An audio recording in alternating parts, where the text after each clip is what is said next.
ये आज की रात कैसे कटेगी? कल मेरी जिंदगी का सबसे बड़ा दिन है। कल अगर आदित्य सर ने अपनी फिल्म के लिए मुझे साइन कर लिया ना, तो कसम से लाइफ बन जाएगी मेरी तो। ये काम्या है। काम्या एक मॉडल है और देखने में बहुत ही खूबसूरत है। काम्या ने अब तक यूं तो मॉडलिंग के कई प्रोजेक्ट किए थे, लेकिन असल में वो तो हमेशा से एक हीरोइन बनना चाहती थी और अब उसे वो मौका मिल सकता था। अगले दिन काम्या बहुत अच्छे से तैयार हुई। उसने एक खूबसूरत ड्रेस पहनी जिसे उसने एक बहुत ही बड़े शोरूम से काफी महंगे दाम पर खरीदा था, और वो ड्रेस पहनकर तो काम्या और भी ज्यादा खूबसूरत दिख रही थी। काम्या के पास ज्यादा पैसे नहीं थे। फिलहाल पूरे महीने में बस 1 या 2 ही मॉडलिंग के प्रोजेक्ट उसे मिल पाते थे, जिनसे उसका गुजारा बड़ी मुश्किल से चल रहा था। लेकिन फिलहाल वो जहाँ जा रही थी वहां जाने के लिए उसने कोई कंजूसी नहीं की थी। उसने फौरन एक ऑटो बुक किया और फिर उसमें बैठकर वो चल दी। कहाँ जाना मैडम? आप मुझे ग्रासिया होटल छोड़ दो। ठीक है मैडम, हम आधे घंटे में पहुंच जाएंगे। ठीक है भैया। केशव, जो कि उस ऑटो का ड्राइवर था, एक अधेड़ उम्र का आदमी था। वो चुपचाप ऑटो चलाता रहा और पीछे बैठी काम्या अपने भविष्य के सपने संजोती रही। दरअसल वो शहर के सबसे बड़े और आलीशान होटल में होने वाली पार्टी में शामिल होने जा रही थी, जहां उसकी मुलाकात मशहूर फिल्म डायरेक्टर आदित्य से होने वाली थी। आदित्य फिलहाल एक मॉडल की तलाश में था जिसे वो अपनी अपकमिंग मूवी के लिए बतौर हीरोइन साइन कर सके। काम्या को पूरा भरोसा था कि वो खुद को उस रोल के लिए साबित कर ही देगी। और फिर बस भैया यही रोक दो। मैं आपको अंदर तक छोड़ देता हूँ मैडम जी। समझिए भैया, मैं अंदर ऑटो से नहीं जा सकती। अच्छा, कोई बात नहीं मैडम जी। काम्या जैसे ही ऑटो से उतरी और केशव को उसके पैसे देकर आगे बढ़ी, तभी अचानक उसकी ड्रेस का ब्लाउज ऑटो के एक हुक में फंस गया और काम्या के आगे बढ़ते ही वो फट भी गया। Oh no, shit shit shit shit shit, ये आज ही होना था क्या? और वो भी इसी ड्रेस के साथ। ओह गॉड, अब मैं क्या करूं? पार्टी में कैसे जाऊंगी अब मैं? अरे ये क्या हो गया? ओहो, माफ कीजिए मैडम जी। नहीं भैया, इसमें आपकी कोई गलती नहीं है, मैंने ही ध्यान नहीं दिया। पर अब मैं क्या करूं? भैया ऐसा कीजिए, मुझे वापस वहीं छोड़ दीजिए जहां से लिया था। अब इस फटी ड्रेस के साथ तो मैं नहीं जा सकती पार्टी में। मैडम जी, अगर आप बुरा ना माने तो हल है मेरे पास आपकी समस्या का। है? और क्या है वो? मैडम जी, यहाँ से बस 5 मिनट की दूरी पर मेरी खोली है। वहाँ मेरी बेटी है दीक्षा। उसे सिलाई कढ़ाई, मेकअप, मेहंदी लगाना, अरे मतलब कि लड़कियों के सजने संवरने के जितने काम होते हैं ना, उनमें बड़ा मन लगता है उसका। बहुत सफाई है उसके हाथ में। तो आप चलो मेरे साथ, वो जरूर आपका कपड़ा ठीक कर देगी। पर भैया, रफू की हुई ड्रेस कौन पहनता है, और वो भी इतनी बड़ी पार्टी में? आप भरोसा रखिए मैडम जी, मेरी दीक्षा जरूर कुछ जुगाड़ लगा लेगी। आप चलिए तो। और वैसे भी अगर आपको उसका काम पसंद ना आए तो मत जाइएगा पार्टी में। वैसे भी आप तो वापस ही जाने को कह रही थी ना। पार्टी शुरू होने में अभी 1 घंटा बाकी था। काम्या के पास नई ड्रेस लेने के पैसे नहीं थे, तो जब कोई और तरीका समझ में नहीं आया तो काम्या ने केशव की बात मान ली। केशव उसे अपनी छोटी सी खोली में लेकर गया, जहाँ पहुंचकर उसने अपनी बेटी दीक्षा को पूरी बात बताई और फिर खुद बाहर चला गया। अब देखो ना, क्या वाकई इसका कुछ हो सकता है क्या? देखो, मैं नहीं चाहती कि किसी को पता चले कि ये असल में ये ड्रेस फट गई थी। आप बिल्कुल चिंता मत करिए दीदी, फिलहाल ये लीजिए मेरे कपड़े हैं, आप इन्हें पहन लो और मुझे ये ड्रेस दे दो। तब तक मैं सोचती हूँ कि करना क्या है। दीक्षा ने काम्या की ड्रेस ली और फिर उसके फटे हुए हिस्से को पूरा काट कर उस पर सिलाई लगा दी, और फिर उसने वो ड्रेस काम्या को पहनने को कहा। अरे पर मैं इसे पहनकर कैसे बाहर जा सकती हूँ? और तुमने ये क्या किया? तुमने तो उसे पूरा ही काट दिया। देखो, मैं मॉडर्न कपड़े पहनती हूँ पर इतने भी नहीं। ओहो दीदी, आप परेशान क्यों हो रही हो? आप इसे पहनकर तो आओ, बाकी आगे क्या करना है मैं बताती हूँ। और आप भरोसा रखिए, मैं आपको इस आधी ड्रेस में नहीं भेजूंगी। काम्या के पास फिलहाल दीक्षा की बात मानने के सिवाय और कोई चारा नहीं था। उसने वही ड्रेस पहनी जो फिलहाल पूरी बैकलेस थी और फ्रंट साइड से भी काफी डीप नेक थी।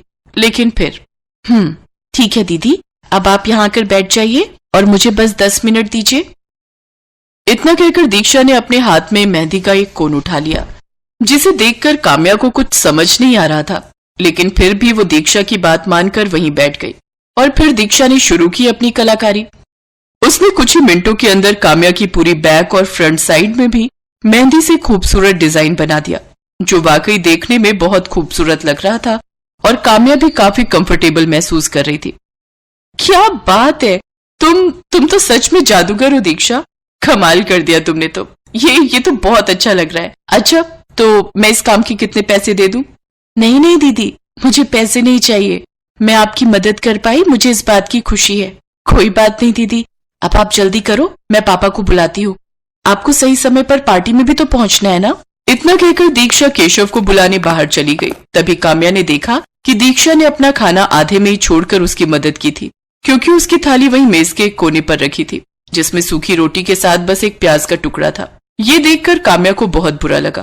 कुछ देर बाद केशव ने काम्या को ऑटो में बिठाया और फिर होटल की तरफ चल पड़ा, और इस तरह काम्या बिल्कुल ठीक समय पर पार्टी में पहुंच गई। Hello Aditya sir. Oh, hello sweetie, how are you? All good sir. Oh my God, what a lovely dress और ये डिजाइन, वाओ। जरा पीछे घूमो। You are looking awesome. वैसे डिजाइनर कौन सा है? वो मेरा पर्सनल डिजाइनर है सर। इसके बाद आदित्य और काम्या में काफी देर तक बातें हुई। आदित्य काम्या और उसके ड्रेसिंग सेंस से काफी इम्प्रेस था, और आखिरकार काम्या को वो प्रोजेक्ट मिल ही गया। काम्या अब बहुत ज्यादा खुश थी। और फिर, दीक्षा कहाँ हो? जल्दी से यहाँ आओ। अरे जल्दी आओ ना। अरे दीदी आप, अब कैसी रही आपकी पार्टी?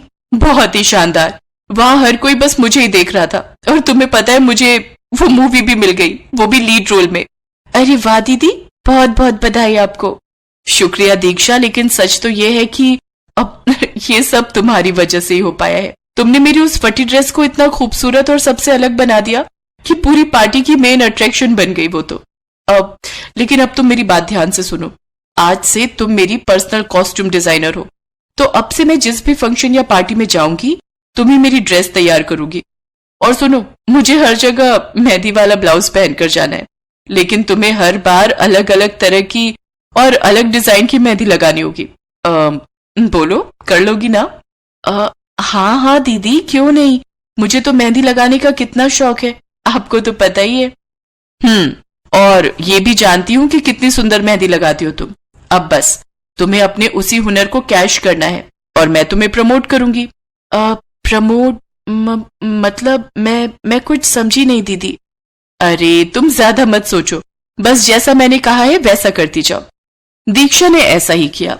अब काम्या जहां भी जाती, दीक्षा से ही मेहंदी वाला ब्लाउज और बाकी की ड्रेस डिजाइन करवा कर जाती, और धीरे धीरे ये उसका स्टाइल सिंबल बन गया, जिसने उसे तो फेमस किया ही, साथ ही साथ दीक्षा के लिए भी कामयाबी के रास्ते खोल दिए। ये लो दीक्षा, ये तुम्हारी पहली कमाई है। नहीं दीदी, मैंने आपको बड़ी बहन माना है, तो मैं आपसे पैसे कैसे ले सकती हूँ? ये पैसे मैं तुम्हें नहीं दे रही मेरी बहन, बल्कि ये उस प्रोजेक्ट का साइनिंग अमाउंट है जो तुम्हें मिला है। मतलब दीदी, अब तुम एक मामूली लड़की नहीं हो, एक मशहूर कॉस्ट्यूम डिजाइनर हो, जिसके बनाए मेहंदी वाले ब्लाउज हर कोई पहनना चाहता है, समझी?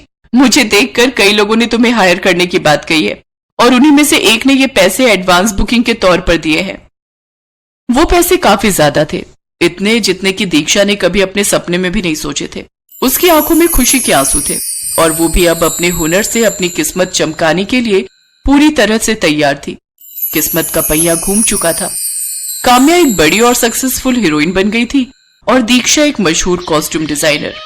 फिर एक दिन, आप हमारी जिंदगी में साक्षात माँ लक्ष्मी बनकर आई हो। नहीं अंकल जी, सच तो ये है, आपके और मेरे जीवन में लक्ष्मी इसीलिए आ सकी है क्योंकि आपकी बेटी साक्षात माँ सरस्वती का रूप है।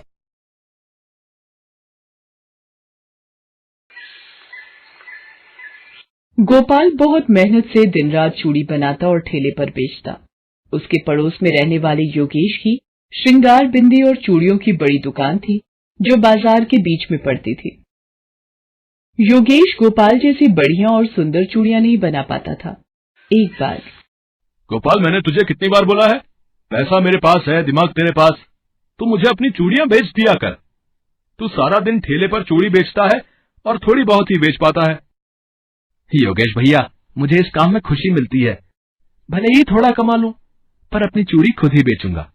ठीक है भाई, तेरी मर्जी। मैं तो सोच रहा था तेरी थोड़ी मदद कर दूं। योगेश भैया, मेरी किस्मत का कोई छीन कर नहीं ले जा सकता।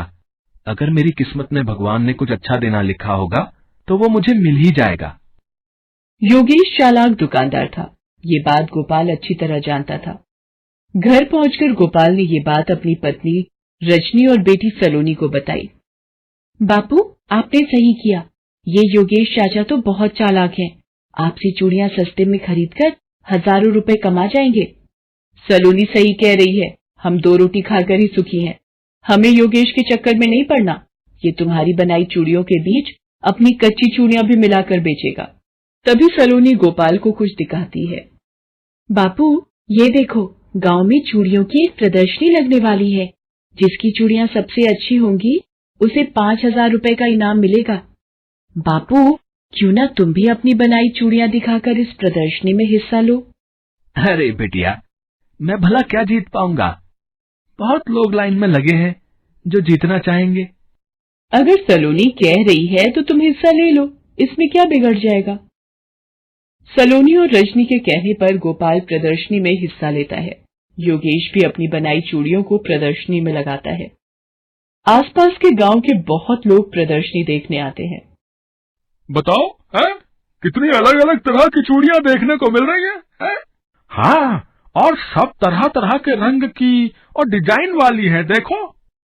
लोग प्रदर्शनी देख रहे थे, तभी वहां एक गाड़ी आकर रुकती है और उसमें से एक आदमी और एक औरत बाहर आते हैं। ये देखो सुमन, मैंने कहा था ना, हमें यहाँ पर चूड़ियों की बहुत सी वैरायटी देखने को मिल जाएगी। लगता है अब गांव में काफी कुछ बदल गया है। प्रदर्शनी तो काफी अच्छी है। विनोद, जरा रुकना। भैया, ये चूड़ियां आपने खुद बनाई हैं? बहुत सुंदर दिख रही है।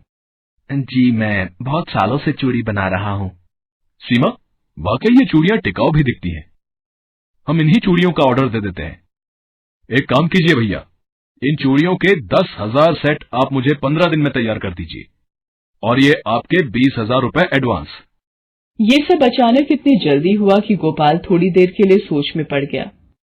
आपका बहुत बहुत शुक्रिया। मैं तैयार कर दूंगा साहब, आपका ऑर्डर तैयार कर दूंगा। विनोद और सीमा प्रदर्शनी में जज बनकर आए थे, पर उन्हें गोपाल की चूड़ियां इतनी पसंद आई कि गोपाल को 5,000 का इनाम भी दिया और 10,000 चूड़ियों का ऑर्डर भी। ये सब देखकर योगेश के तन मन में आग लग गई। ये भिखारी, इसकी इतनी औकात, ये चूड़ियों का ऑर्डर पूरा करने लायक ही नहीं रहेगा। गोपाल रजनी और सलोनी को सारी बात बताता है। वो भी ये खबर सुनकर बहुत खुश होती हैं। चलो, मैं जरा कुछ सामान लेकर आता हूँ, फिर कल से चूड़ी का ऑर्डर शुरू करूंगा। सुनो जी, शाम होने को आ रही है, ज्यादा देर न करना। गोपाल कुछ सामान खरीदने निकला रास्ते में। क्या बात है भाई, मेरा पीछा क्यों कर रहे हो? अरे अरे अरे छोड़ो मुझे। अरे भगवान, अरे क्यों मार रहे हो? मैंने तुम्हारा क्या बिगाड़ा है? छोड़ दो मुझे। चलो भाइयों, हाथ पैर की हड्डी टूट चुकी है। चलो अब देखते हैं ऑर्डर की चूड़ियां कैसे बना पाएगा। रजनी और सलोनी जब ये खबर सुनती हैं तो दौड़कर उस जगह पर पहुंचती हैं।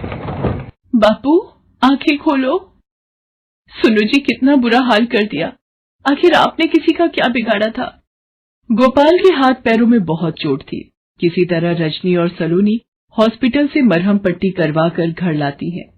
15 दिन बाद ऑर्डर की चूड़ियां देनी है, कैसे होगा?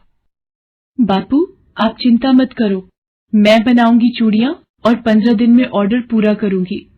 सलोनी बिटिया, तू कर पाएगी इतना ऑर्डर पूरा? बापू, मैंने बचपन से आपको चूड़ियां बनाते देखा है। बस आपसे जो सीखा है आज वही दिखाना है। मैं आपकी बेटी हूँ। सलोनी, इस काम में मैं भी तुम्हारी मदद करूंगी। सलोनी भगवान का आशीर्वाद लेकर चूड़ियां बनानी शुरू करती है और दिन रात मेहनत करके 15 दिनों तक चूड़ियों का ऑर्डर पूरा कर देती है। सलोनी मेरी बच्ची, तूने आज अपने पिता का नाम रोशन कर दिया। तेरी बनाई चूड़ियां शहर भर में मशहूर हो रही हैं। सुनो जी, भगवान का शुक्र है अब आप भी ठीक हो रहे हो। सलोनी, हमें और चूड़ियां बनाने का ऑर्डर मिला है और मेरी बेटी सलोनी के हाथ की बनी चूड़ियां ही तैयार होकर बाजार में जाएंगी। आपको याद आया उस दिन वो गुंडे कौन थे? मैं जानता हूं रजनी, ये सब योगेश का किया धरा है, पर मैं उसके मुंह नहीं लगना चाहता। भगवान ने सलोनी के रूप में हमें इतनी अच्छी बेटी दी कि इसकी वजह से हमारी सारी परेशानी दूर हो गई। उधर योगेश ने गांव में रहने वाली स्त्रियों को श्रृंगार का मिलावट वाला सामान बेचा, जिससे उनकी त्वचा को नुकसान पहुंचा। सिंदूर, लिपस्टिक, काजल, पाउडर उपयोग करने से त्वचा संबंधी रोग हो गए। पुलिस ने योगेश की दुकान सील कर दी। उसे अपने किए की सजा मिल गई और योगेश सिर पीट कर रह गया। उधर एक गरीब चूड़ी वाली सलोनी ने कुछ समय में ही हर तरफ अपनी बनाई चूड़ियों से प्रसिद्धि प्राप्त कर ली।